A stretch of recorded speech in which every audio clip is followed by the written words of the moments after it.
Salam damai sejahtera. Pada hari ini kita akan sama-sama melihat tentang 4 pilar hidup rohani.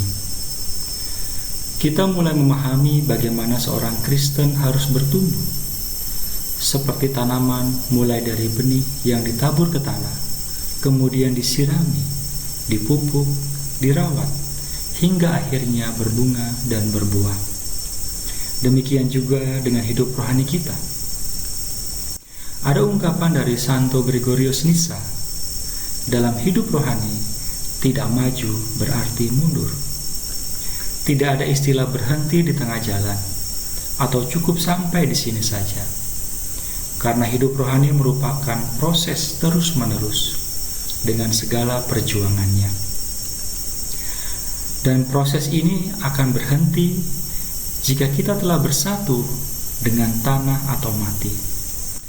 Tetapi kematian bagi kita orang Kristen bukanlah akhir dari segala-galanya, tetapi awal dari suatu kehidupan yang baru, di mana kita memandang Allah dari muka ke muka dan bersatu dengannya. Inilah tujuan hidup kita, menjadi kudus seperti Allah sendiri adalah kudus. Haruslah kamu kudus sebab aku ini kudus. Dalam kitab Imamat 11 ayat 44. Jika Israel lama dituntut untuk menjadi kudus, maka lebih-lebih bagi kita Israel baru yang telah ditebus oleh darah Kristus sendiri. Sehingga dalam perjanjian baru kita jumpai berkali-kali himbauan untuk menjadi kudus. Tuhan Yesus sendiri memerintahkan kepada kita. Karena itu, haruslah kamu sempurna, sama seperti Bapamu yang di surga adalah sempurna. Matius bab 5 ayat 48. Kemudian dalam surat kepada orang Ibrani bab 12 ayat 14b dikatakan, kejarlah kekudusan, sebab tanpa kekudusan tidak seorang pun akan melihat Tuhan. Demikian juga Santo Petrus mengatakan, tetapi hendaklah kamu kudus di dalam seluruh hidupmu, sama seperti Dia yang kudus, yang telah memanggil kamu. 1 Petrus bab 1 ayat 15. Rasul Paulus pun berkali-kali menyampaikan panggilan untuk menuju kekudusan ini, seperti dalam Roma 12 ayat 1, Efesius 1 ayat 4, dan Efesius 2 ayat 21. Dan panggilan untuk menjadi kudus ini dalam Konsili Vatikan II dalam Konstitusi Lumen Gentium nomor 40. Semua orang Kristen dalam setiap keadaan atau status hidupnya dipanggil kepada kepenuhan hidup Kristiani dan kepada kesempurnaan kasih. Kita semua dipanggil menjadi kudus. Kita semua yang hadir di sini adalah calon orang-orang kudus, calon santo dan santa. Lalu apakah kekudusan itu? Apakah kita tunggu mati dulu baru bisa menjadi kudus? Kekudusan pada dasarnya merupakan kesempurnaan dalam cinta kasih. Karena cinta kasih merupakan unsur utama dan hakiki, juga khas dalam kesempurnaan Kristiani.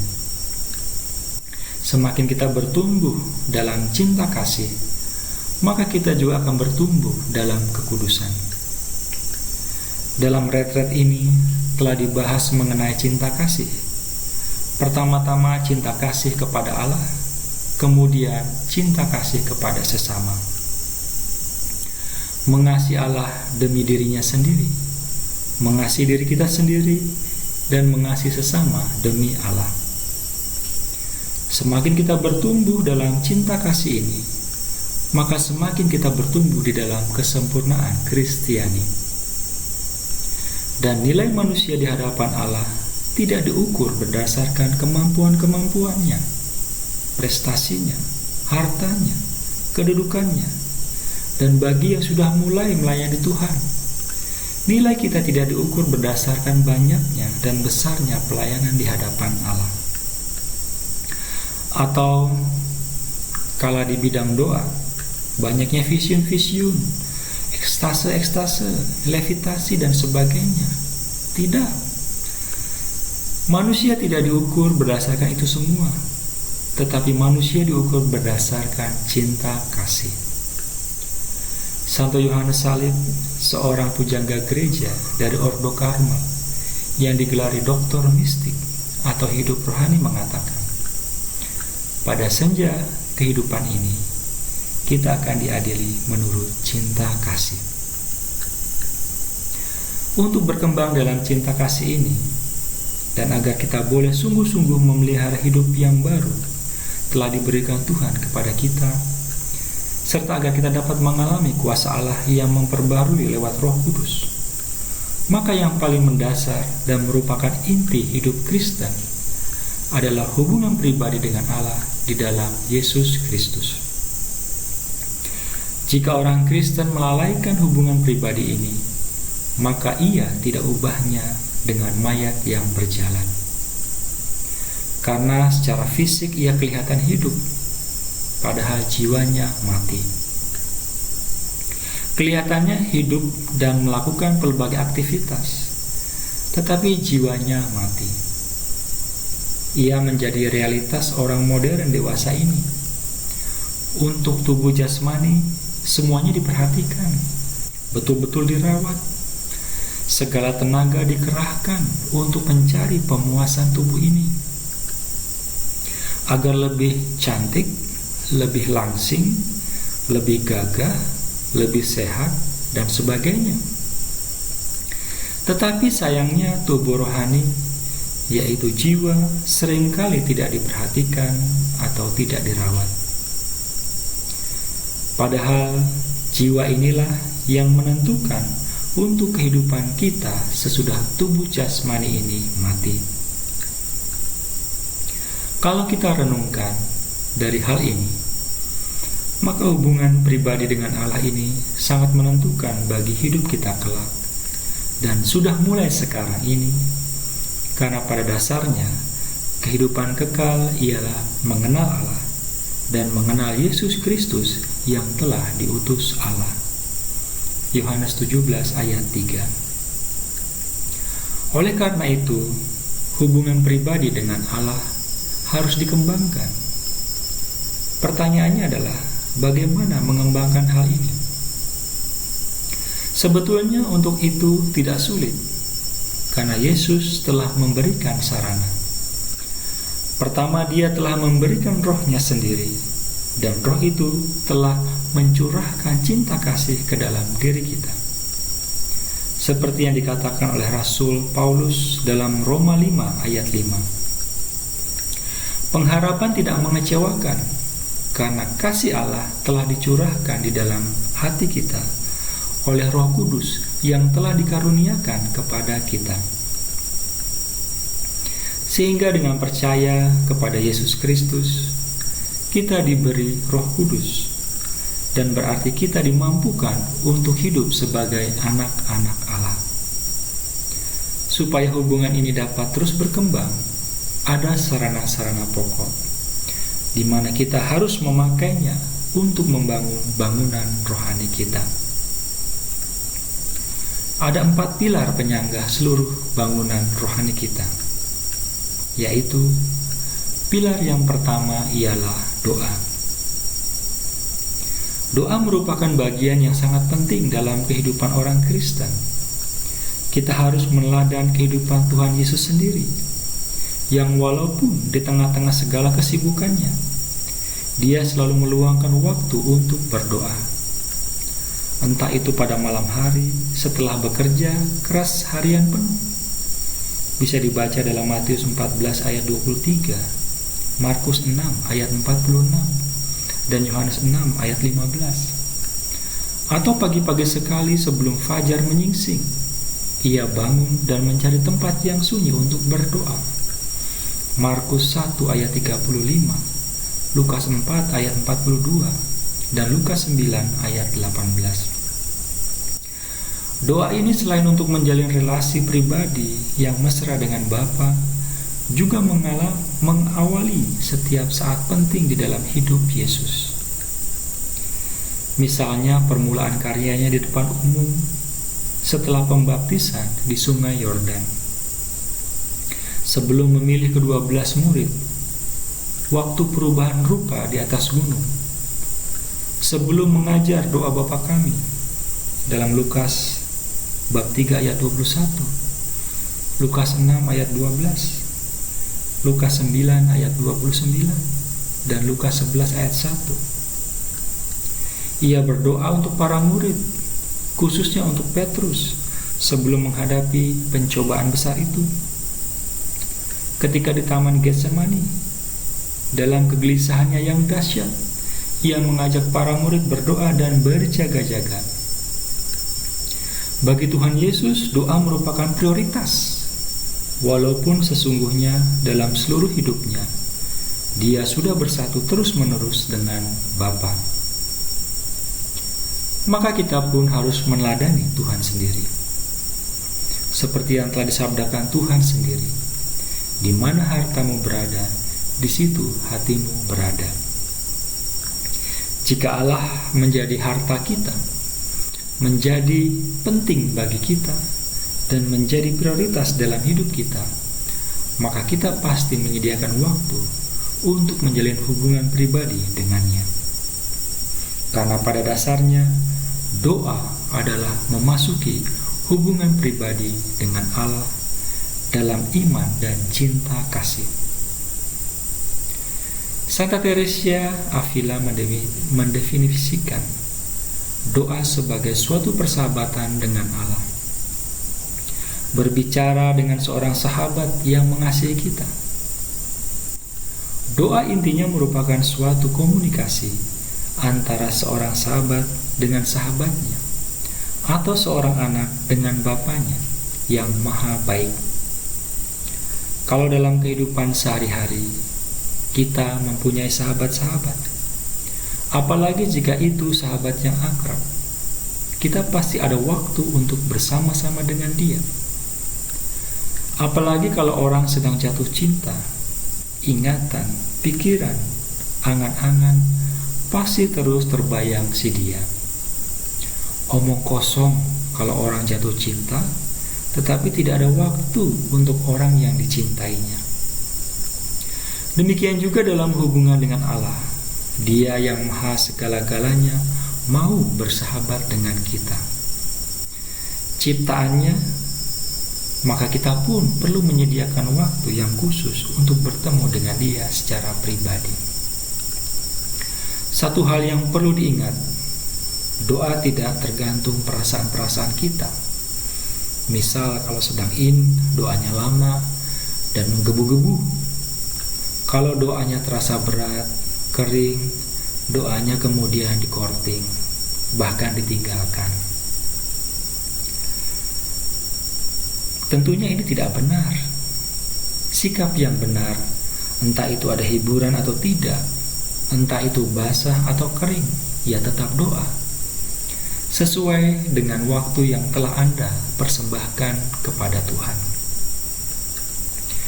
Justru jika orang itu setia dan tekun di dalam doa, kalau mengalami kekeringan itu merupakan tanda baik, karena Tuhan ingin membawa orang tersebut masuk ke dalam doa yang lebih dalam lagi. Seolah-olah Tuhan hendak berkata, "Ayo, jangan teka terus. Sekarang sudah waktunya naik kelas."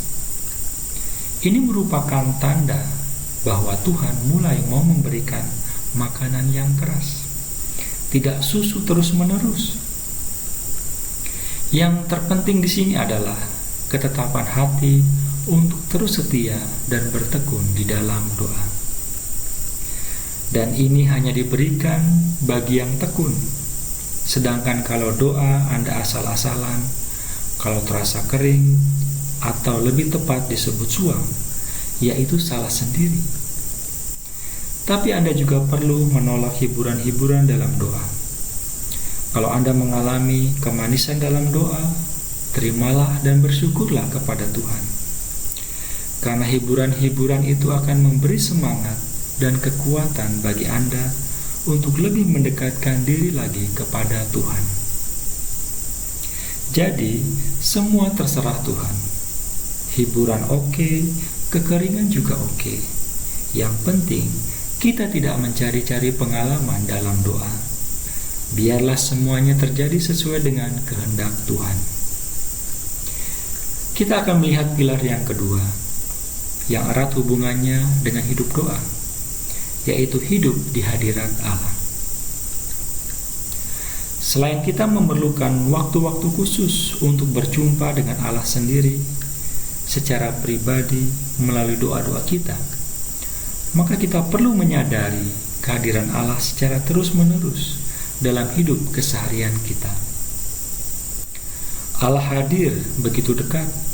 Dia bukan Allah yang jauh, sehingga kita tidak perlu memanggilnya dengan berteriak-teriak. Tetapi Dia Allah yang begitu dekat. Hanya sayangnya, kehadiran Allah ini sering tidak kita sadari. Padahal sesungguhnya Dia Allah yang Maha Tahu dan Maha Hadir. Mari kita buka dari Mazmur bab 139 ayat 7-10. Mazmur ini begitu indah, di mana pemazmur boleh mengalami kehadiran Allah di mana-mana, di mana Allah hadir sebagai pencipta, dalam pohon-pohon, burung-burung, dan sebagainya. Allah hadir di mana-mana, bukan untuk memata-matai kita. Ayo, kamu buat apa? Tetapi Dia hadir di mana-mana sebagai Bapa yang Maha Baik, yang akan menyertai, menjaga, dan melindungi kita. Dia sesungguhnya oleh rahmat pembaptisan, Allah tinggal di dalam lubuk jiwa kita yang terdalam. Sadarkah bahwa Anda adalah kenisah-kenisah Allah? Kita adalah bait Allah sendiri. Bisa dibaca dalam 1 Kor 3 ayat 16, di mana Allah sendiri, Tritunggal yang Maha Kudus, Bapa, Putra, dan Roh Kudus tinggal dalam hati kita.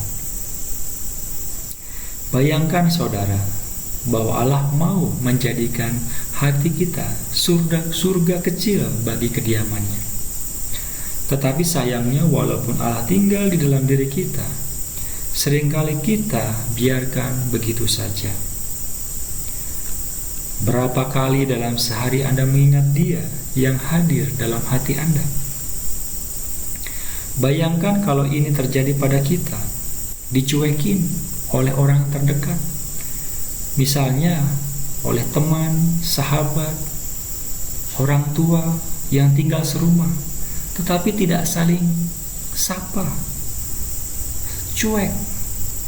Tentu mereka akan saling menyakiti dan disakiti. Tetapi puji Tuhan, Allah tidak seperti kita. Dia begitu sabar kepada kita. Dia hanya menunggu agar kita datang kepadanya untuk menerima kasih dan rahmat-Nya. Hanya sayangnya, Dia menunggu sampai terkantuk-kantuk karena Anda tidak kunjung datang. Saya harap Anda tidak membiarkan Allah menunggu terus-menerus, tetapi temuilah Dia yang tinggal di dalam hati Anda. Seandainya kita bisa menggunakan kesadaran ini, saya yakin hidup Anda akan menjadi lain. Hidup Anda akan menjadi suatu pergaulan yang terus-menerus dengan Yesus. Mungkin Anda bertanya, bagaimana dengan aktivitas yang lain? Bagaimana nanti hubungan dengan sesama? Jangan khawatir. Kalau Anda bergaul mesra dengan Tuhan Yesus, maka justru dalam hubungan dengan sesama akan menjadi jaminan kejujuran, kebaikan, cinta kasih, dan sebagainya. Dan kemarin kita telah mengenal tentang berbagai macam metode doa batin yang sederhana. Seperti doa Yesus, selain dapat Anda lakukan pada waktu-waktu yang khusus, pada permulaan Anda dapat mengambil waktu kurang lebih 20 menit sehari, pada jam yang sama dan tempat yang sama. Kemudian kalau Anda merasa kurang, Anda dapat menambah menjadi 30 atau 60 menit sehari. Selain doa Yesus ini dapat didoakan pada waktu-waktu yang khusus, Anda dapat melakukan doa Yesus dalam keseharian Anda. Entah itu saat menyapu, menjelang tidur, sambil berbaring, serukan nama Yesus selama Anda sadar. Entah itu dalam perjalanan, di mobil, bis, kereta api, dan sebagainya. Kemudian juga di kamar mandi dan WC, Anda dapat melakukan doa ini. Ini jauh lebih baik daripada pikiran melantur kemana-mana. Pokoknya, dalam setiap dan segala aktivitas yang tidak memerlukan konsentrasi atau tidak memakai pikiran, Anda dapat melakukan doa ini. Kemudian sebagai bagian dari hidup di hadirat Allah, bagi Anda yang semakin ingin mengenal Yesus lebih dalam lagi, kita lihat pilar yang ketiga, yaitu seperti yang dikatakan Rasul Paulus dalam 1 Kor 10 ayat 31. Jika engkau makan, jika engkau minum, atau jika engkau melakukan sesuatu yang lain, lakukanlah semuanya itu untuk kemuliaan Allah. Santa Teresia dari Lisieux, seorang Karmelites yang terpanggil untuk menunjukkan suatu jalan baru bagi kita, yaitu jalan kecil, di mana untuk menjadi kudus tidak harus melakukan perkara-perkara yang besar, tetapi melalui hidup yang biasa dalam hidup sehari-hari, kita dapat menguduskannya bagi Allah.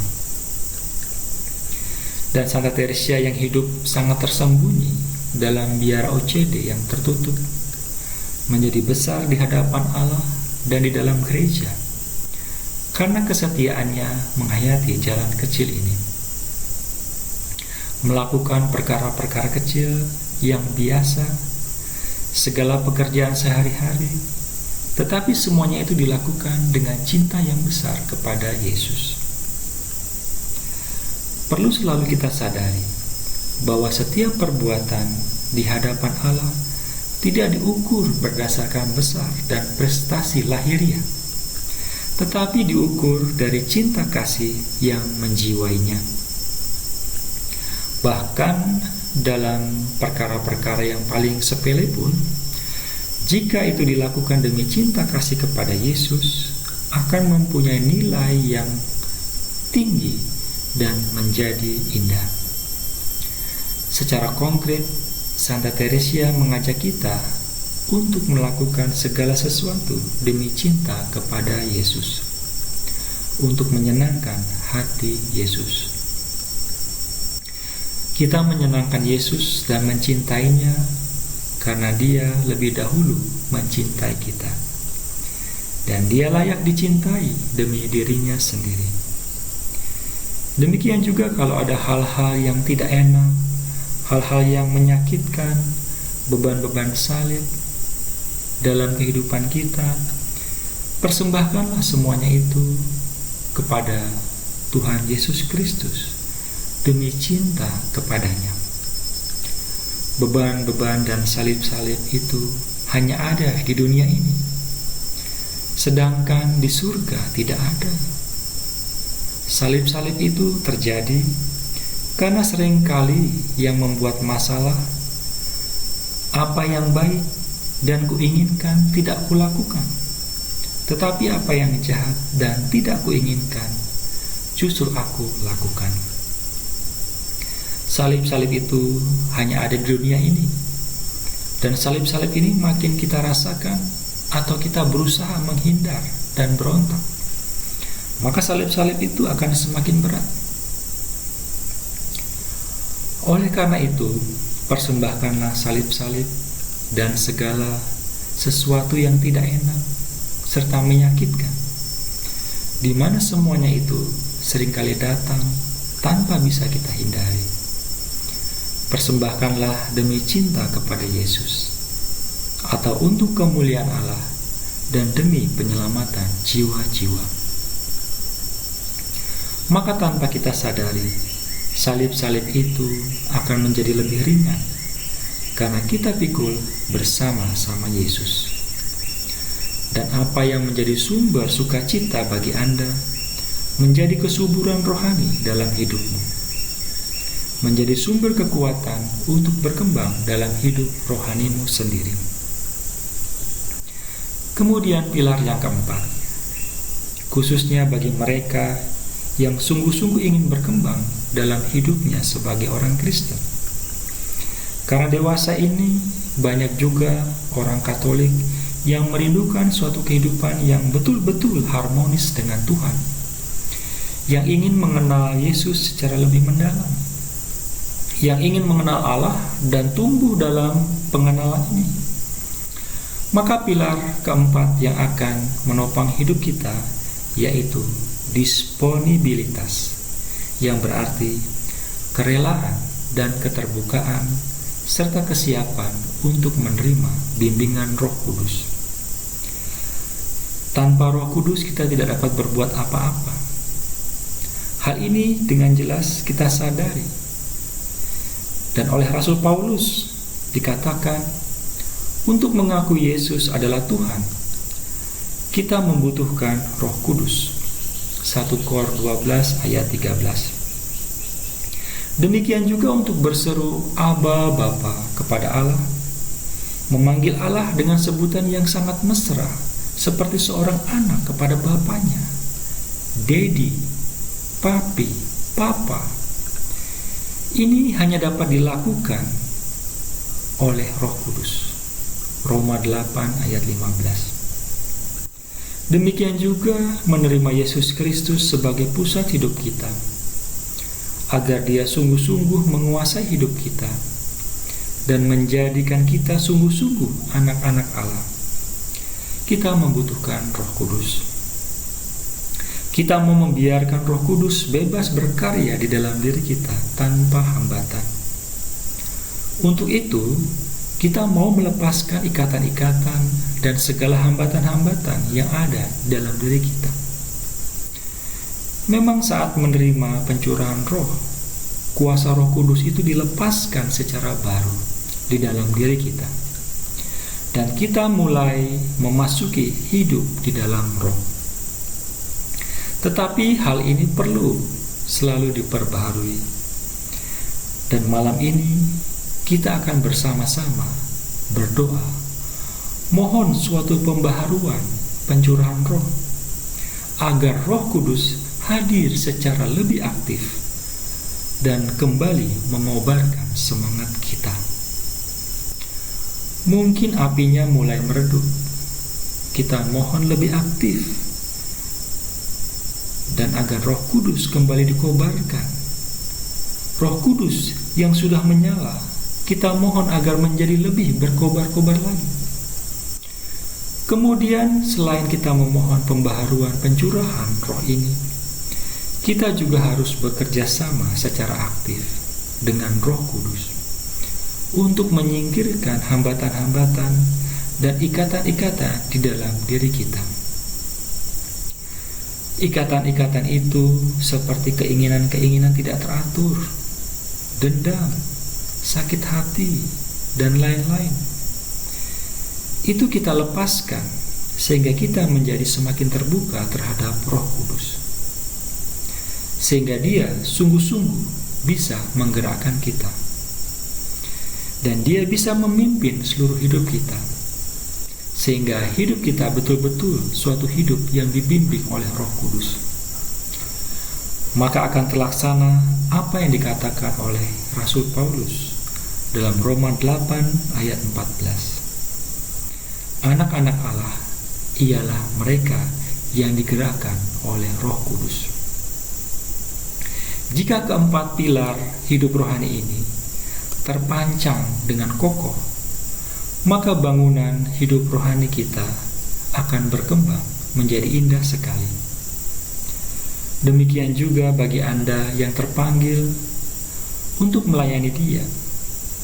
Maka dengan menghayati keempat pilar ini, maka pelayanan Anda akan lebih berbuah dan Anda akan menjadi alat yang peka di tangan Tuhan, di mana Tuhan dapat bebas menggunakan Anda, dan Anda pun merasakan karya Tuhan sungguh-sungguh hidup di dalam diri Anda.